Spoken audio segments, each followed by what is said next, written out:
한국인과 네안데르탈인. 10. 루시와 아르디. 3.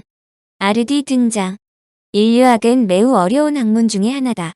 몇백만 년에 걸친 장구한 역사를 간단하게 설명하기 위해서는 연속적인 자료가 확보되어야 하는데 아직 거기에는 미치지 못하기 때문이다. 그러므로 정확히 언제 어떻게 인간의 조상이 인간으로 진화했는가 하는 것은 앞으로도 영원히 논쟁의 주제로 남을 것이지만 지금까지 정설로 알려진 침팬지 등 인류의 공통조상으로 볼 수 있는 유인원으로부터 인간이 되기까지의 진화 과정을 정리하면 대체로 다음과 같이 설명된다. 본래 원숭이류가 나무에서 생활하고 있었는데 빙하기가 닥치자 아프리카 지역의 기후가 급변하여 열대지방에서는 약 5도, 온대지방에서는 약 10도 정도 기후가 내려갔다. 자연환경이 변하자 원시림이 사라지고 초원 즉 남북 양반구의 열대우림과 사막 중간에 분포하는 열대초원 즉 사바나가 되었다. 삶의 터전이었던 산림이 사라지자 원숭이들 중 일부가 땅으로 내려와 살게 되었다. 땅은 나무 위와는 삶의 조건이 매우 달랐는데 원숭이들은 나뭇가지나 돌멩이 같은 도구를 이용하면 과실을 따거나 고기를 잡고 자신을 지키는 데 유리하다는 것을 터득하였다. 물론 도구를 사용하는 데는 주로 앞발을 활용했다. 이를 되풀이하는 가운데 앞발은 도구를 사용하고 뒷발은 몸을 지탱하는 데 이용되면서 자동적으로 직립하게 되었다. 상체가 자유로워지자 시야도 넓어졌고 먹이를 구하는 데도 유리하므로 이족 보행은 지속되어 마침내 인간은 아주 먼 거리를 걷고 뛰면서 전 지구를 그들의 서식처로 만들 수 있었다. 이로써 원숭이와 인간은 결정적으로 분리되어 각자 다른 삶을 살아가게 되었다는 설명으로 이를 사바나 가설이라고 한다. 사바나 가설의 가장 큰 얼개는 울창한 산림이었던 아프리카 지역의 기후변화로 인간의 조상이 나무에서 내려오지 않을 수 없었다는 것이다. 일반적으로 아프리카 대륙의 대지구대를 경계선으로 서쪽의 열대림이 동쪽의 사바나가 펼쳐지는데 인간의 조상은 열대림 속에서 사바나로 진출했다는 것이다. 그런데 현재 인간과 공통 조상을 갖고 있다는 침팬지나 고릴라는 아직도 산림 지역에서 살고 있지만 거의 이족 보행이다. 다시 말해 침팬지나 고릴라를 사바나에서 발견할 수 없다. 인간의 선조들이 나무에서 땅으로 내려올 때에도 침팬지와 고릴라가 존재하고 있었다는 것을 감안하면 침팬지와 고릴라는 왜 인간류처럼 나무에서 내려오지 않았으며 그 역으로 인간류들이 나무에서 내려왔는지 의문점이 제기된다. 더욱 학자들을 괴롭히는 것은 직립할 경우의 단점이다. 맹수에게 쫓길 때 두 발로 달리는 것은 네 발로 달리는 것에 비해 매우 느리므로 맹수들의 좋은 사냥감이 된다. 이런 불리한 점을 감안하면 나무에서 내려와 이족으로 보행하려는 인류의 선조는 진화론을 대입하지 않더라도 멸종되었어야 옳다. 그런데도 인간이 계속 이족 보행을 고집했다는 것은 단점에 못지않게 장점이 있었다는 것을 뜻한다. 어떤 이유로든 이족 보행의 인간이 지구를 제패했기 때문이다. 학자들이 주목하는 것은 언어다.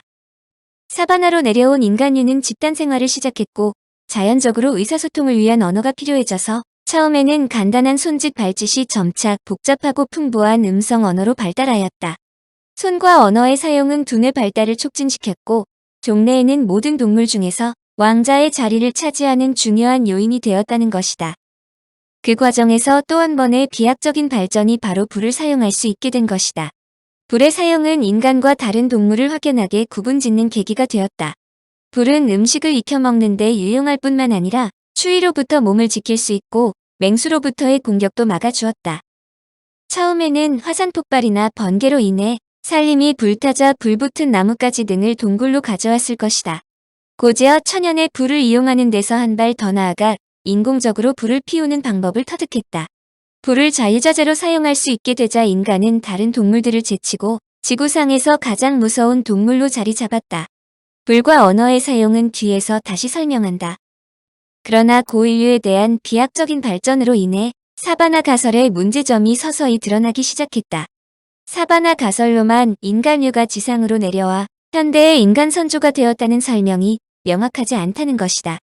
문제는 증거였다. 증거가 나타나지 않는 한 이를 대체할 수 있는 뾰족한 방안은 없었다. 그런데 2009년 10월 그야말로 고인류사의 획기적인 신기원을 이룰 수 있는 중대 발표가 있었다. 300에서 360만 년 전의 오스트랄로피테쿠스 아파렌시스 일명 루시보다 약 100만 년 앞서는 약 430에서 450만 년 전 인류의 조상인 아르디피테쿠스라미두스가 마침내 모습을 드러낸 것이다.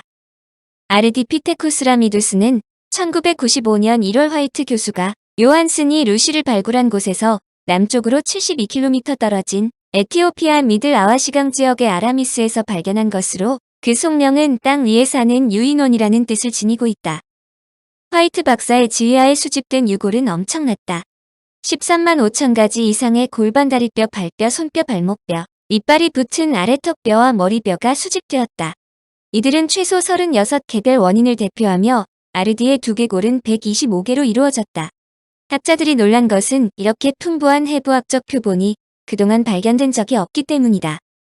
사헬란트로푸스 차덴시스는 아래턱뼈와 일부 이빨의 근거에서 이름이 명명된 것이며 유명한 루시의 두개골은 사라진 상태로 손과 발의 뼈로 진단한 것이다. 그러나 이들 유골은 440만 년 전에 살았던 이 호미니드는 오스트랄로피테쿠스 속과는 달랐다. 그런데 학자들을 놀라게 한 것은 이들 화석은 호미니드가 직립보행을 했는지 여부를 아는 데 필요한 해부학적 요소를 다 갖출 정도로 완벽했다는 점이다. 그러므로 고고학계에서는 이 뼈들은 고인류학의 로제타석이라 불렀다. 특히 중요한 것은 식물과 꽃가루, 무척추 동물과 조류의 화석이 발견되어 이를 통해 아르디가 살았던 기간의 삼림지역 환경을 파악할 수 있었다는 점이다. 일명 아르디로 불리는 아르디피테쿠스라미두스의 골격을 보고 곧바로 중요성을 파악한 학자들은 전 세계 학자들에게 동참을 요청했다. 이후 18개국 50여 명의 과학자가 참가하였지만 매우 비밀리에 이루어져 인류학의 맨하튼 프로젝트라고도 불렸고 그 결과를 2009년에 발표한 것이다. 복원된 아르디는 성인 여성으로 1.2m 정도의 키의 몸무게는 54kg 정도다. 루시보다 키가 30cm가량 크고 몸무게는 2배 정도였다. 아르디의 모습은 이미 침팬지와는 크게 다른 원시형 인간형이었다. 학자들이 주목하는 것은 아르디가 루시보다 100만 년이나 더 오래되었지만 그동안 발견되었던 어떤 유인원보다 현생 인류의 중요한 특징을 모두 갖고 있다는 점이다. 특히 아르디의 발바닥은 침팬지보다 단단하다.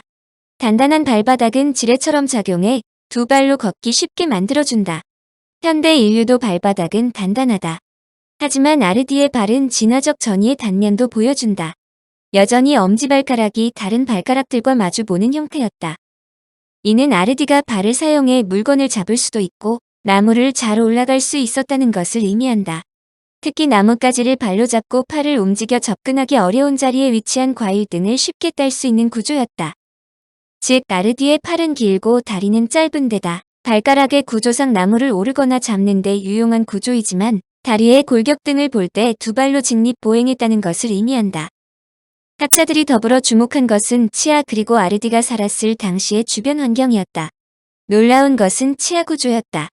일반적인 유인원들은 크고 돌출된 송곳니를 갖고 있는데 이는 진화상 매우 중요하다. 송곳니로 먹이를 수월하게 먹을 수 있는 것은 물론 암컷을 차지하기 위해 수컷들이 싸울 때보다 공격적인 무기가 될 수 있기 때문이다. 한마디로 송곳니가 잘 발달해야만 유인원 무리에서 다른 수컷을 제칠 수 있고 암컷의 호감을 받을 수 있다. 그런데 아르디의 송곳니는 여타 유인원과는 달리 현대인과 마찬가지로 매우 축소되어 있었다. 즉 송곳니 형태만 보면 아르디는 생존 경쟁에서 다른 유인원들에 비해 낙오자가 될 수밖에 없는 형태였다. 그럼에도 결국 생존 경쟁에서 승리하고 현대의 인간으로 진화하여 지구상의 패자로 올라선 것이다. 이는 아르디의 작은 송곳니가 진화상 유리한 점도 있었음을 의미한다. 놀라운 것은 아르디가 살았던 440만 년 전의 주변 환경이다. 사바나 가설에 의하면 인간류가 지상으로 내려오게 된 근본적인 요인은 아프리카의 환경이 사바나 지역으로 변해 인간의 조상들이 땅으로 내려오지 않을 수 없었다는 것이다. 그런데 각국의 학자들이 아르디가 살았던 지층의 각종 자료를 면밀히 분석한 결과 당대의 아르디는 사바나가 아니라 울창한 삼림지역에서 살았다. 아르디는 삼림지역에서 살았음에도 이족 보행을 하고 있었던 것이다. 학자들은 진화 논리상 다소 상반된 이와 같은 결과를 갖고 수많은 토론을 거쳐 매우 충격적인 가설을 도출했다. 가장 먼저 커다란 엄지발가락의 효용성이다. 엄지발가락으로 나무를 잡거나 잘 올라갈 수 있다는 것은 지상에 살고 있는 사종 맹수들로부터의 위험을 막아주는 것은 물론 많은 과일류 등을 따는 데도 큰 도움이 된다. 특히 발가락으로 나무를 꽉 잡고 과일들을 따려고 할 때 팔의 효용도가 급격히 높아질 수 있다는 것이 장점이다.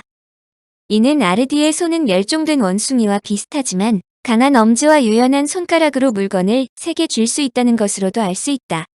손이 비교적 자유로워 어떤 물건이라도 잡고 이동하기에 유리하다는 설명이다. 학자들이 가장 주목하는 것은 이러한 엄지발가락을 갖고 있음에도 이족 보행을 했다는 점이다. 이 점에서 학자들은 이족 보행의 장점을 기존의 사바나가설과는 전혀 다른 가설을 제시했다. 즉 이족 보행으로 수컷이 보다 많은 먹이를 암컷에 갖다 줄 수 있었으므로 이들의 자손들이 널리 퍼지는데 결정적인 역할을 했다는 것이다. 로린 브레이스 박사는 이족 보행으로 수렵 대상이 되는 동물들보다 먼 거리를 지치지 않으면서도 잘 걸을 수 있었고 섭기를 보다 잘 이용할 수 있다는 점을 강조했다.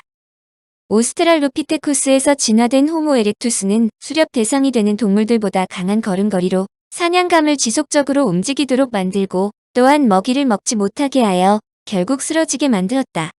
먹이 확보가 수월해졌다는 것이다. 이렇게 사냥한 먹이를 수컷이 암컷에게 갖다 줄 수 있다는 것은 상당한 의미가 있다. 암컷으로서는 자신에게 풍족한 먹이를 갖다 주는 수컷을 선택하면 먹이 걱정 없이 수컷과의 사이에 낳은 새끼를 잘 키울 수 있다는 이점이 있기 때문이다. 이를 다윈은 암컷이 수컷을 골랐다는 성선택으로 설명했다. 이 부분은 뒤에서 별도로 설명한다. 청취자에게 원하는 것은 1. 구독 2. 좋아요